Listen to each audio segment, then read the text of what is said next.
ये आकाशवाणी है। अब आप विमलेंदु पांडे से समाचार सुनिए। केंद्रीय गृह मंत्रालय ने कहा है कि कोविड-19 से निपटने के नए दिशा निर्देश 4 मई से लागू होंगे। इनमें कुछ जिलों में कई तरह की छूट दी जाएंगी। गृह मंत्रालय के प्रवक्ता ने कहा कि इस बारे में ब्यौरा अगले कुछ दिनों में जारी किया जाएगा। मंत्रालय ने पूर्णबंदी की स्थिति पर कल व्यापक समीक्षा बैठक की। लॉकडाउन के कारण अब तक स्थिति में काफी सुधार हुआ है। प्रवक्ता ने बताया कि इन सुधारों का फायदा सुनिश्चित करने के लिए पूर्णबंदी के दिशा निर्देशों का 3 मई तक सख्ती से पालन किया जाना चाहिए। इस बीच केंद्र सरकार ने राज्यों और केंद्र शासित प्रदेशों को आदेश जारी किया है कि राज्यों में प्रवासी मजदूरों सहित विभिन्न जगहों पर फंसे लोगों के अंतर्राज्यीय आवागमन को सुगम बनाया जाए। गृह मंत्रालय के आदेश में कहा गया है कि सभी लोगों के रवाना होने से पहले और गंतव्य तक पहुंचने पर उनकी चिकित्सा जांच की जानी चाहिए। सभी राज्यों और केंद्र शासित प्रदेशों से इन फंसे लोगों को भेजने और बुलाने के लिए नोडल अधिकारी तैनात करने तथा मानक प्रक्रिया विकसित करने को कहा गया है। नोडल अधिकारी अपने राज्यों और केंद्र शासित प्रदेशों में फंसे लोगों का पंजीकरण भी कराएंगे। ऐसे लोगों की स्क्रीनिंग की जाएगी और जिनमें कोविड-19 के लक्षण नहीं दिखेंगे उन्हें आगे बढ़ने की अनुमति होगी। ऐसे व्यक्तियों को समूह में ले जाने के लिए बसों का इस्तेमाल किया जाएगा। साथ ही बसों को सैनिटाइज भी किया जाएगा और सीटों पर सवारी बैठाने के लिए सुरक्षित दूरी बनाए रखने के नियम का भी पालन करना होगा। रास्ते में पड़ने वाले राज्यों और केंद्र शासित प्रदेशों को ऐसे व्यक्तियों को अपने अपने क्षेत्रों में जाने की अनुमति देनी होगी। अपने राज्य या केंद्र शासित प्रदेश पहुंचने पर इन व्यक्तियों को स्थानीय स्वास्थ्य अधिकारियों के आकलन के बाद घर में या अस्पताल में क्वारंटीन किया जाएगा। समय समय पर स्वास्थ्य जांच के लिए ऐसे लोगों की निगरानी की जाएगी। उन्हें आरोग्य सेतु ऐप डाउनलोड करने और इस्तेमाल करने के लिए भी प्रोत्साहित किया जाएगा ताकि उन पर नजर रखी जा सके और उनके स्वास्थ्य की स्थिति की भी जानकारी मिल सके। आनंद कुमार, आकाशवाणी समाचार, दिल्ली। प्रधानमंत्री नरेंद्र मोदी ने कल बांग्लादेश के प्रधानमंत्री शेख हसीना से फोन पर बातचीत की। दोनों नेताओं ने कोविड-19 वैश्विक महामारी के मद्देनजर क्षेत्रीय स्थिति और अपने अपने देशों में उठाए गए उपायों पर चर्चा की। दोनों नेताओं ने 15 मार्च को सार्क देशों के सम्मेलन में हुए समझौतों को लागू करने के विशेष प्रयासों पर सहमति व्यक्त की। प्रधानमंत्री नरेंद्र मोदी ने शेख हसीना को सार्क कोविड-19 आपातकालीन कोष में $15 लाख का योगदान करने के लिए धन्यवाद दिया। ग्रामीण विकास मंत्री नरेंद्र सिंह तोमर ने राज्यों और केंद्र शासित प्रदेशों से कहा है कि वे रोजगार सृजन, ग्रामीण आवास और ढांचागत विकास से जुड़ी ग्रामीण विकास परियोजनाओं को सक्रियता से लागू करें। उन्होंने कहा कि राज्यों को इन योजनाओं को लागू करते समय कोविड-19 से जुड़े सभी आवश्यक उपाय करने चाहिए। श्री तोमर ने कल वीडियो कॉन्फ्रेंस के माध्यम से राज्यों और केंद्र शासित प्रदेशों के ग्रामीण विकास मंत्रियों के साथ बैठक के दौरान ये बात कही। श्री तोमर ने कहा कि ग्रामीण विकास मंत्रालय ने मनरेगा के अंतर्गत 33,300 करोड़ रुपए मंजूर किए हैं। उन्होंने कहा कि ये स्वीकृत राशि इस वर्ष जून तक मनरेगा के अंतर्गत सभी खर्चों को पूरा करने के लिए पर्याप्त है। मनरेगा के माध्यम से लगभग 12 करोड़ जॉब कार्डधारी देश भर में हैं। मनरेगा में वैकल्पिक रोजगार मिले ये सुनिश्चित भारत सरकार हमेशा करती रही है और आज भी कर रही। पिछले दिनों मनरेगा के अंतर्गत जो मजदूरों का बकाया था वो पहले सप्ताह में ही हम लोगों ने उसका 100% भुगतान कर दिया और मनरेगा में मई जून के महीने में काम करने में किसी प्रकार की कोताही न हो इसके लिए 20,000 करोड़ रुपए की स्वीकृति राज्यों को दे दी गई है। उनके पास पैसा भेज दिया गया। देश में अब तक कोविड-19 से 33,050 लोग संक्रमित हैं।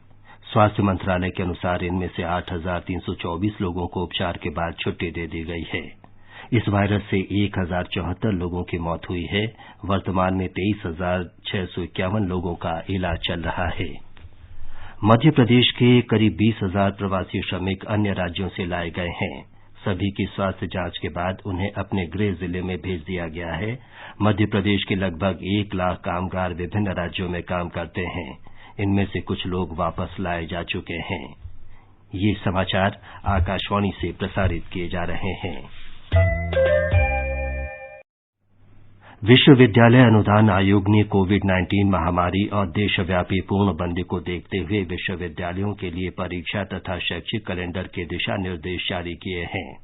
शैक्षिक वर्ष 2020-21 पुराने छात्रों के लिए 1 अगस्त से और नए छात्रों के लिए 1 सितंबर से आरंभ हो सकता है। बीच के सेमेस्टर के छात्रों का मौजूदा और पिछले आंतरिक आकलन के आधार पर मूल्यांकन किया जाएगा। जिन राज्यों में कोविड-19 की स्थिति सामान्य हुई है वहां जुलाई में परीक्षाएं होंगी। टर्मिनल सेमेस्टर के छात्रों की परीक्षाएं भी जुलाई में होंगी। असम राज्य आपदा प्रबंधन प्राधिकरण ने कोविड-19 के खिलाफ लड़ाई में 14,000 नागरिकों को प्रतिरोधी बंधु बनाया है। ये प्रतिरोधी बंधु पूरे असम में सामाजिक दूरी सहित जागरूकता फैलाने के लिए स्वयंसेवक के रूप में कार्य कर रहे हैं। प्रत्येक स्वयंसेवक अपने इलाके में 100 परिवारों को जागरूक करेगा। कोविड-19 महामारी और राष्ट्रव्यापी लॉकडाउन के कारण 1 महीने से अधिक समय से शिक्षा संस्थान बंद हैं। पूर्णबंदी की अवधि के दौरान भी शिक्षा जारी रखने के लिए अनेक संस्थान ऑनलाइन पढ़ाई करा रहे हैं। अरुणाचल प्रदेश के दोईमुख में राजीव गांधी विश्वविद्यालय लॉकडाउन अवधि के दौरान नियमित रूप से ऑनलाइन कक्षाएं चला रहा है। विश्वविद्यालय में शिक्षा विभाग के असिस्टेंट प्रोफेसर डॉ विवेक सिंह अप्रैल के पहले सप्ताह से ही विद्यार्थियों को ऑनलाइन पढ़ा रहे हैं। अमेरिका के राष्ट्रपति डोनाल्ड ट्रंप ने विश्व स्वास्थ्य संगठन को चीन का पक्षधर बताया है। अमेरिकी राष्ट्रपति ने संगठन पर नोवेल कोरोना वायरस के प्रकोप के बारे में विश्व को गुमराह करने का आरोप लगाया है। श्री ट्रंप ने कल व्हाइट हाउस में संवाददाताओं से कहा कि विश्व स्वास्थ्य संगठन का रवैया ठीक नहीं है। अमेरिका ने नोवेल कोरोना वायरस फैलने में विश्व स्वास्थ्य संगठन की भूमिका की जांच शुरू की है। आकाशवाणी का समाचार सेवा प्रभाग एक्सपर्ट स्पीक कार्यक्रम में कोविड-19 महामारी के बारे में विशेषज्ञ डॉक्टरों की राय प्रसारित करता है। इस श्रृंखला में आकाशवाणी से बातचीत में नई दिल्ली के अखिल भारतीय आयुर्विज्ञान संस्थान में गठिया रोग विभाग की अध्यक्ष डॉ उमा कुमार ने बताया कि कोविड-19 संक्रमण के लिए अभी तक कोई प्रामाणिक दवा नहीं है। आज की डेट में कोरोना वायरस को ट्रीट करने के लिए कोई गोल्ड स्टैंडर्ड ट्रीटमेंट नहीं है और बहुत सारी दवाओं के क्लिनिकल ट्रायल चल रहे हैं बहुत सारे देशों में और हमें उन ट्रायल के रिजल्ट्स आने तक इंतजार करना पड़ेगा जिससे हम ये कह सकें कि ये एक दवाई इस बीमारी में बहुत काम करती है और हर कोरोना वायरस इन्फेक्शन के मरीज को ये दवा दी जा सकती है। और हम प्रिवेंशन कहें या ट्रीटमेंट कहें वो सिर्फ 3 चीजें हैं, hand hygiene, cough etiquettes and physical distancing और सोशल डिस्टेंसिंग। भारतीय जन स्वास्थ्य संस्थान के अध्यक्ष डॉक्टर के श्रीनाथ रेड्डी ने कहा कि कोविड-19 के मामलों में अन्य देशों की तुलना में भारत की स्थिति अच्छी है और उठाए गए उपाय सकारात्मक हैं। सभी राज्यों और केंद्र शासित प्रदेशों से इन फंसे लोगों को दूसरे मुल्कों में ये वायरस का प्रभाव थोड़ा पहले शुरू हुआ था और हमारे यहाँ थोड़ा देर से। फिर भी अब तक जो नतीजे निकले हैं उससे पता चलता है कि ये वायरस का प्रभाव को रोकने में हम काफी कामयाबी हासिल कर चुके हैं दूसरे देशों के मुकाबले में। जाने माने फिल्म अभिनेता ऋषि कपूर का आज सुबह मुंबई में निधन हो गया। 67 वर्षीय ऋषि कपूर को कल अस्पताल में भर्ती कराया गया था। राष्ट्रपति, उपराष्ट्रपति और प्रधानमंत्री ने ऋषि कपूर के निधन पर शोक व्यक्त किया है। राष्ट्रपति रामनाथ कोविंद ने ऋषि कपूर के आकस्मिक निधन पर उनके परिवार के प्रति संवेदना व्यक्त की है। एक ट्वीट संदेश में श्री कोविंद ने उनके निधन को मनोरंजन जगत के लिए एक बड़ी क्षति बताया। उपराष्ट्रपति एम वेंकैया नायडू ने एक ट्वीट संदेश में कहा कि ऋषि कपूर अपनी बहुमुखी अभिनय प्रतिभा के लिए दशकों तक भारतीयों के दिलों में अमर रहेंगे।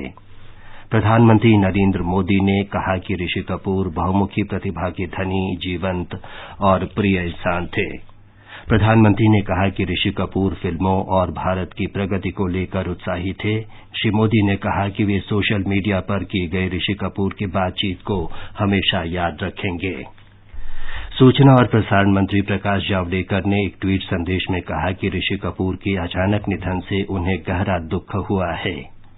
श्री जावड़ेकर ने कहा कि ऋषि कपूर न केवल महान कलाकार के रूप में बल्कि एक अच्छे इंसान के रूप में भी हमेशा याद किए जाएंगे।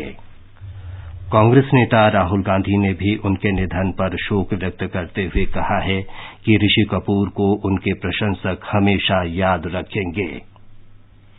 इसके साथ ही ये समाचार बुलेटिन समाप्त हुआ।